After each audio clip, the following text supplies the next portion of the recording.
Well, hello everybody. Don Shanks, Alan Hudson. Nice cup of coffee there, Sunday morning now. Got to do it, Don. I'm on the Diet Coke, folks, don't worry about me. A bit of a heavy night last night, Saturday. I was watching that Norwich Man Utd game. How lucky were they in the end, Man Utd? Well, it's enough to drive you to drink watching that, you know. It's one of those games. It was one of those games where you really needed a crowd to lift something up, because it was that, you know. It really was like a practice game, wasn't it? Yeah. Actually, I wish you'd have gone into penalties right after the 90 minutes. Yeah.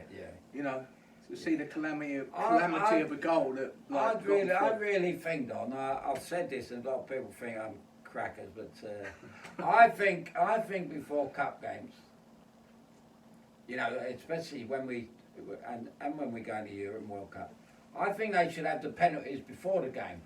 Yeah, get it sorted out. Yeah. So when it gets like 10 minutes, 15 minutes before the end, whoever lost the penalties before the game, now they've got to throw it in. Yeah, they're going out. Yeah, you that's know. right. So it's interesting. That's a good point there. We'll get hold of FIFA and get that one in. Yeah, they're taking it notes of me, but I really do. I do think it'll work as well, and it'll make it, especially with the crowd before the game, that would be really exciting. Yeah, they'd all be in there nice and early, wouldn't they? Packed up. Yeah. Just to see the penalties, and I suppose as well, there's no pressure on the players. Then you're taking it early. You've still got a chance to redeem yourself in the game. Worst case scenario. Absolutely, and as I say, about 20 minutes ago, in your mind, especially if they're having these breaks, you know. Do you think they're serving vodka and orange or whatever it is, the half-time? They needed the vodka and orange last night. They need something to liven up. Was a little bit drab. I mean, Man United have been playing well. They've been quite refreshing of late. They're one of my sort of teams to get plenty of goals in the Premier League. They made a few changes in all fairness. I don't think it helps when they had, we used to say they got a strong bench and they got all their big names on the bench. If things don't look right, they can bring them on, but it didn't seem to work, did it? No. I mean, I like to think, get the job done first and bring them off. Yeah. Anyway, that's enough on Man U. They're in the semi-finals. One Premier League game today, Alan. A real important game for Watford, playing at home to Southampton. Well, it's a chance to just pull away from West Ham and put more pressure on West Ham. They're a point in front of West Ham. They win tonight, nice home game. The way Southampton played the other night, they look like they're ready for a holiday. Yeah, they were disappointing, but I mean, obviously there was a couple of individual errors against the Arsenal, a man down late on. But they never really seemed to get going at home. I mean, they got a tremendous away record. They've scored in every game bar two, which was away to Liverpool and away at Burnley. Yeah. Everywhere else they've scored. So really, I don't see any difference tonight them not scoring against Watford. You've got Danny Ings, you've got like Shane Long, he's a journeyman. They know how to get the job done up there. They got Redmond, who can do a little bit of magic on the wing. But it's funny you say it, Don. It's we talk, because we do think about it a lot, don't we? You think, I was sitting there thinking the other night about at the bridge. At the Victoria ground in Stoke, we had a fantastic home record at Victoria. We were almost unbeatable. And yet you've got a team that can't win at home. And what is it, a psychological thing, or? Well, I mean, over the years, obviously, like... the old ground was fantastic. That was a hard place to go to. Yeah, I mean, sometimes, back in the old days when I was playing at QPR, you do get that little mindset. If you can't win at home, it's just sort of... Sometimes you're trying too hard, things don't seem to happen, but it can I think you struggled at the Rangers with Shanks, didn't you? With Bowlesy. Because you knew the betting shop was so close to the ground. And the White City Dogs out, just around the corner, you know what I mean? Yeah. Didn't want any sort of extra time, wanted to sort of get out a bit lively and you come off a bit get down and have a bit of action, So we'll talk about Watford. Obviously you've got the big guy up front, Deeney. Is he back in business right now, would you say? No, I thought one of my predictions after lockdown was they'll be one of the strongest teams, and they haven't proved to be. I mean, they were a bit disappointing against Burnley, and Burnley didn't really have their strongest side out. You've got to sort of think Watford really have missed a beat there by not picking up at least a point. Yeah. but that they're more of a side at home. And tonight they know. I mean, they've got a lot of firing power there, you know, with Czar, Decore, Pariah, Will Hughes in midfield. You know, there's a bit of creativity. You can see them going for it. I mean, Southampton, what are they, 10 points? They're 3 points away from, you know, the magical 40, guaranteed to stay up. Do you think they've lost a little bit of motivation, intensity? Well, it seems they had the big match, didn't they, against Liverpool, when they burst Liverpool's bubble when they were going for the record number of wins. I mean, Sarr scored against Liverpool that day, and he looks lively. And both him and Decore against Leicester, they had chances. You know, they could have put like a couple on the board there, and it'd have been a different story today. Today's really a must-win game for Watford, I think, today. Well, you've got to think, if you can't beat Southampton, Southampton have actually got nothing to play for. Right. So you've got to out muscle them. I mean, Watford are all about muscle, from Deeney to the centre half.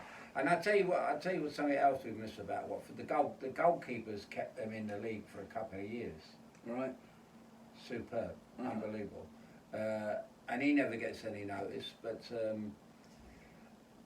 now it's up to the forwards. They need a goal. They need it bad. They scored 3 against Liverpool, which no one's done. That was a couple of months, you know. I mean, that was amazing that day, wasn't it? Yeah, I got that it could have been 6. Yeah, but just shows everyone has a bad day. Liverpool, the whole lot of them had a bad day there. Yeah, well, they were thinking. I mean, one interesting stat that I picked up on: Watford haven't scored a goal outside the penalty box, shooting range. I think they had 121 shots and not scored one.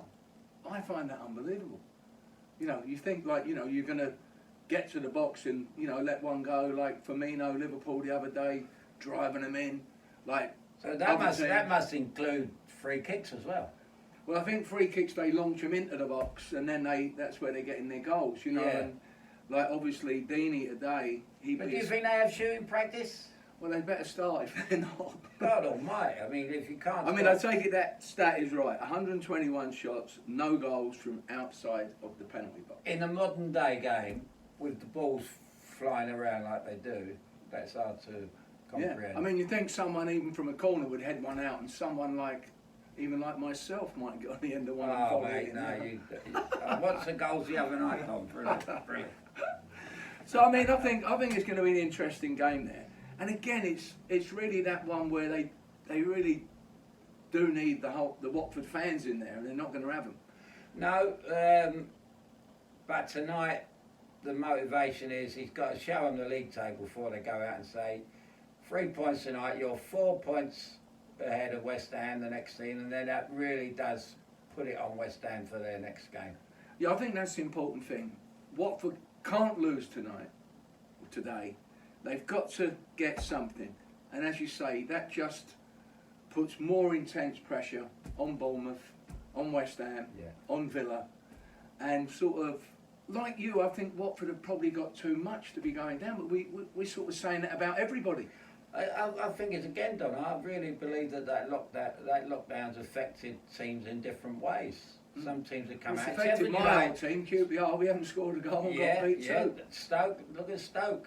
Last night, you know, there's murders up in Stoke. Well, they got the old manager at Middlesbrough now. Warnock, Neil. But Bet365 are making fortune, so... Well, maybe they'll sling a few quid in and get a couple of £20 million players for the old Stoke and get them back in business. So, let's have a little prediction, Eats. Watford, Southampton. I can't see lots of goals, personally. I can see it being a sort of a 1-0, 2-1 type game. I think they'll sling it in tonight, Watford. They'll sling it in the mix. They'll say, look, Southampton, they've packed their bags to go away on holiday. Let's really get at them. And Nigel Pearson, get it in there, and let's pick up the bits and pieces. Let's just scrap the night. Because there's the old saying about results are more important than performance. And at this stage, that's what it's all about. I agree. What Villa would give for 3 points, I mean, they just can't get the 3 points for love or money. See, a lot of these teams, like the Villa, like Watford, like West Ham, like Bournemouth, they're all doing the same thing. You know what it is? Not scoring goals. Yeah. They can't get them in the net. I mean, Bournemouth had a few chances. You know, West Ham, they've all been creating them, but they just can't put them in at the moment. Well, they're short on strikers, isn't they? It just goes to show. You know. I mean, like Jack Grealish, your man, my man. I mean, come on, Jack, let's get a little bit more lively and get a... You know, he had a couple of decent half shots yesterday. Well, yeah. I mean, if you look at their... You know, I mean, what you just said about the stats, not scoring outside the box. I mean, you can imagine being a goalkeeper playing against them. You wouldn't even have to worry, would you? No, that's right. You know, you just... Well, you just sort of sit there talking to someone, the ball boy or something. Well, buy yourself a drink. Deeney...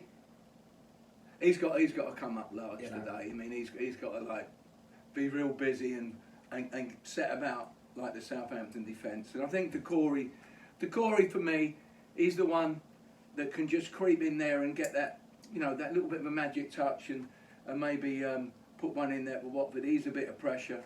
And you know, maybe a 1-0 game, 1-1 game for me. I think Watford is... might just... I think they'll get a couple of goals tonight, Watford. I can see them really throwing it in tonight.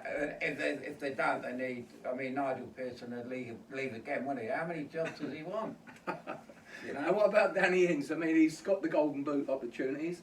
I think that's probably all Southampton are really playing for now, is maybe to get him up there and win that golden boot, perhaps. Well, you think so. But you thought the same about the other night with Vardy, didn't you? No, but it doesn't seem to matter. Well, none of them seem to be scoring. No.